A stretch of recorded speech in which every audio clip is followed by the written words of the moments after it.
और जब देश के लोग विश्वास में आएंगे तो एक बड़े पैमाने पे हम आंदोलन करेंगे निश्चित रूप से। भाई हमारा तो आंदोलन से नाता है जन्मसिद्ध, जो मतलब कहना चाहिए, बिना आंदोलन के तो मैंने आपको कहा पानी भी नहीं मिलता हमें, तो आंदोलन तो करना ही पड़ेगा, इसका कोई रास्ता ही नहीं है। सरकार भी इतनी आसानी से नहीं मानने वाली, सरकार को भी पता है कि इनका कोई कुछ नहीं है। ठीक है सर, आंदोलन करना ही पड़ेगा और बड़े पैमाने पर आंदोलन करना पड़ेगा। बहुत बहुत धन्यवाद सर।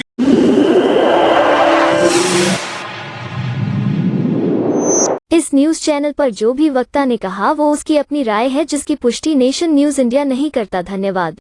हमारे बीच में अधिवक्ता दुष्यंत चौधरी जी जुड़ चुके हैं। आइए हम बात करते हैं। सर, ये बाबा साहब की जो मूर्ति है आनन फानन में रात्रि को 2 और 3 बजे के बीच में हटाई गई, ये क्या कारण रहा? क्या सरकार ये सोच रही थी कि हम एब्सोल्यूट मेजॉरिटी से आएंगे, या सरकार ये सोच रही थी कि हमारी सरकार नहीं बनेगी, हम बीज बो के चले जाएं? देखिए, ये जो है मूर्ति को हटाने का हटाई गई है, ये सिर्फ इसलिए हटाई गई है कि जो हमारी पहचान है उसको ख़त्म करने के लिए। जी, आपको पता है हर साल 14 अप्रैल को पूरे वर्ल्ड से, देश से नहीं पूरे विश्व से लोग यहाँ आते हैं और उस मूर्ति से प्रेरणा लेते हैं, जिसमें बाबा साहब ने इंडिकेट किया था कि आपको संसद में और विधानसभा में जाना है, यही तुम्हारे मंदिर मस्जिद है। और वो उससे प्रेरित होकर लोग जो तैयारी करते थे और वहाँ पहुँचते थे, तो एक तरह से पूरे समाज को एक तरह का प्रेरणा देने की काम करती थी मूर्ति।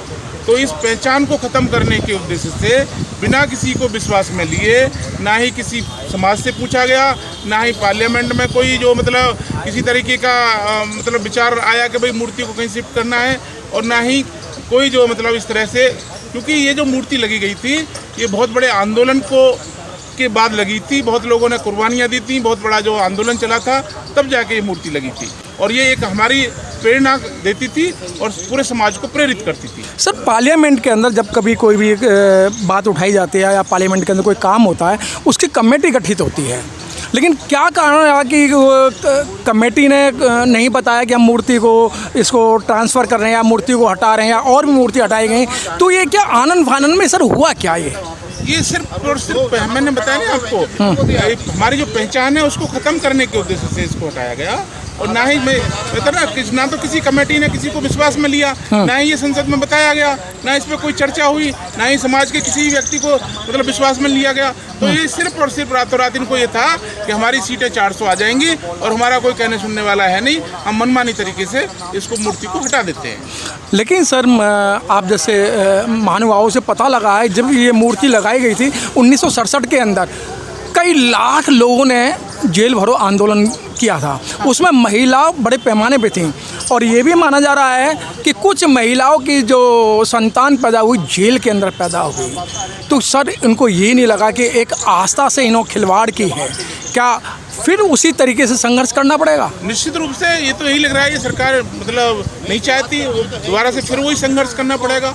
इन्हें लगता है कि नहीं, इनको जैसे चाहेंगे, भाई हमें तो पानी भी संघर्ष करके मिलता है, रास्ते में चलने के लिए भी जो मतलब संघर्ष करना पड़ता है। आप समझते हो कि देश को इतने दिन आज़ाद होने के बाद में कोई चीज़ आसानी से मिलती है? आज तक आरक्षण पूरा नहीं हुआ, उसको काटने की बात की जाती है, उसको खत्म करने की, और इन्होंने खत्म कर भी दिया है। आप देखेंगे दूसरे तरीके अपना के प्राइवेटाइजेशन करके और उसमें जो मतलब सारी चीज़ें ख़त्म कर दी हैं। सरकारी नौकरियां इन्होंने छोड़ी नहीं, सरकारी संस्थाओं का इन्होंने बिल्कुल बेच दिया, सरकारी संस्थाओं को बिल्कुल ख़त्म कर दिया है। तो बिल्कुल जो आज जो 80 करोड़ को ये जो 5 किलो आटा और 5 किलो अनाज बांट रहे हैं, तो इसका मतलब 80 करोड़ लोग तो जो गरीब हैं इस देश के अंदर, तो ये सारी चीज़ को ख़त्म करते हैं। ये जानते हैं कि जितना गरीब रहेगा, जितना वो रहेगा, तभी इनके लिए वोट देगा। अगर वो थोड़ा सा ठीक ठाक रहेगा तो वो कम वोट देगा इनके लिए। तो ये हमारी जो पहचान है उसको ख़त्म करने के लिए किया गया। उस टाइम पे 1967 में बेशक लाखों लोग हैं, अब तो करोड़ों लोग तैयार हैं, करोड़ों लोग जो कुर्बानी देंगे, करोड़ों लोग जेल भरो आंदोलन करेंगे। और उसमें हमने जो हमारी all India SC/ST advocate welfare organisation है, 25 जून को जंतर मंतर पे हमने बहुत बड़े पैमाने पे जो अपना आंदोलन किया था, और इनको ये कहा था कि भैया ये मूर्ति उस पे प्रॉपर जहाँ पहले थी उसी उसमें लगाइए। अगर आप नहीं लगाएंगे तो वकीलों का जो पूरे देश के जो वकील हैं बहुत बड़े पैमाने पर आंदोलन के लिए तैयार हैं, और हम मीटिंग कर रहे हैं। वकील साहब, क्या कारण है ये सरकार जो है 10-11 साल के अंदर आपको समय समय पर थर्मामीटर लगा के चेक करती है कि आप जिंदे हो या आप जो है दुनिया में हो या नहीं? ये सरकार क्या है, ये तो हर आदमी की ऐसी मानसिकता है जो सरकार को पाल पोस रहे हैं, जो उन्होंने बनाया है। वो ये चाहते हैं कि जो सिर्फ और सिर्फ, जैसे आपने देखा होगा सर्कस में जो शेर होता है, सर्कस का मालिक शेर को इतना ही वो जो मीट देता है कि ताकि वो जिंदा रहे। वो ज़्यादा संघर्ष, क्योंकि ज़्यादा खाएगा तो संघर्ष करेगा, मार देगा मालिक को। तो इन्हें पता है कि इनको इतना ही रखिए, उसी में 5 किलो अनाज में उलझाए रखिए, उसी में उलझे रहेंगे, ज़्यादा बढ़िया रहेगा। अगर इनको जो अधिकार जरा भी दे दिए तो ये मतलब समझ जाएंगे और आपसे क्वेश्चन करेंगे तो आपकी जो दिक्कत आएगी आपको। तो क्या ये इसलिए टेस्ट लेते हैं और इसलिए हमारी पहचानों को ख़त्म कर रहे हैं, धीरे धीरे कर चुके हैं। सर, आपने कल की घटना देखी होगी कि बहुजन समाज पार्टी के प्रभारी तमिलनाडु के जो एक वरिष्ठ अधिवक्ता थे आरगेस्ट जी जो हैं, उनका मर्डर कर दिया गया। जो अम्बेडकरवादी हैं उनका आए दिन उन्हें टॉर्चर किया जा रहा है, उन्हें मारा जा रहा है। अगर कोई अम्बेडकरवादी सिर पे अपन टोपी लगा ले या मूछ रख ले तो उन्हें मार दिया जाता है। और अब तो नई नई घटनाएं आ रही हैं, सरेआम मुंह में पेशाब कर दिया जाता है, फिर उस वीडियो वायरल किया जा रहा है।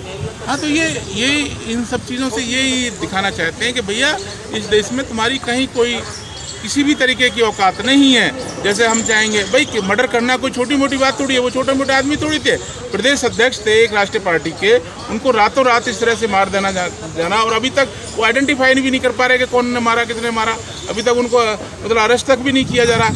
और ये चूँकि हमारे वकील साथी हैं, वो उस नाते हमारा मतलब बहुत बड़े उस पर होगा, न्याय दिलाने की पूरी प्रयास किया जाएगा।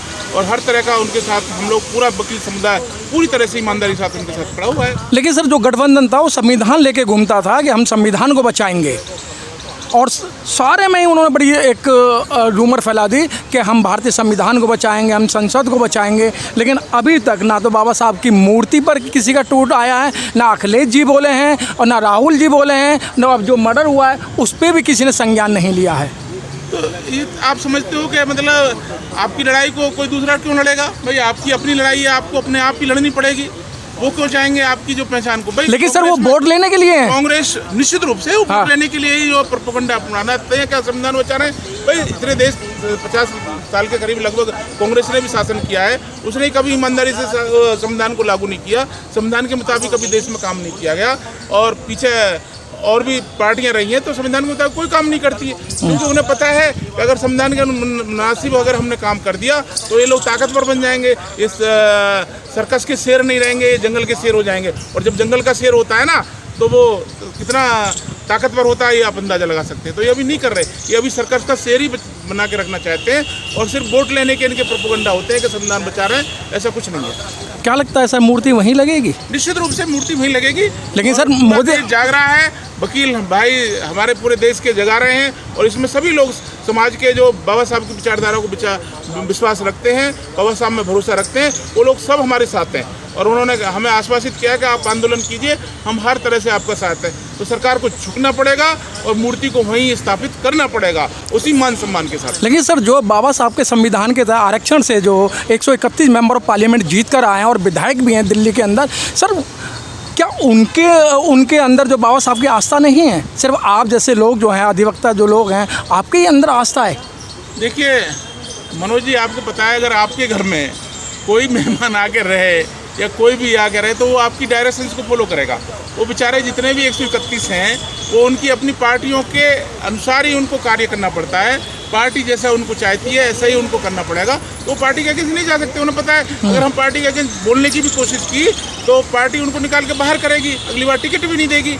तो और मैं आपको ये कहूँगा, वो प्रतिनिधि। सर मैं रोकूंगा आपको, क्या उन्हें आम जनता से डर नहीं है? जिस कंस्टिट्यूंसी से जीत कर आए हैं, क्या उन्हें उस जनता से कोई सरोकार नहीं है कि अगर मैं नहीं बोलूँगा बाबा साहब के बारे में तो बाबा साहब को मानने वाले हैं जो अम्बेडकरवादी हैं वो मुझे अगली बार चुन के नहीं लाएंगे? वो तो सरेआम कहते हैं मनोज जी, क्या वो वोट हमारे लोग हमें नहीं देते, हम तो जो पार्टी के जो वोट हैं उसके बल पे जो जीत के आते हैं। और मैं आपको ये बताऊँ कि वो प्रतिनिधि हैं, वो जो है हमारे सच्चे नेता नहीं है। सच्चा नेता तो वो होता है जो हमारी वोटों से जीत के जाए, हमारे हक की बात करे। वो तो सिर्फ पार्टी के प्रतिनिधि हैं।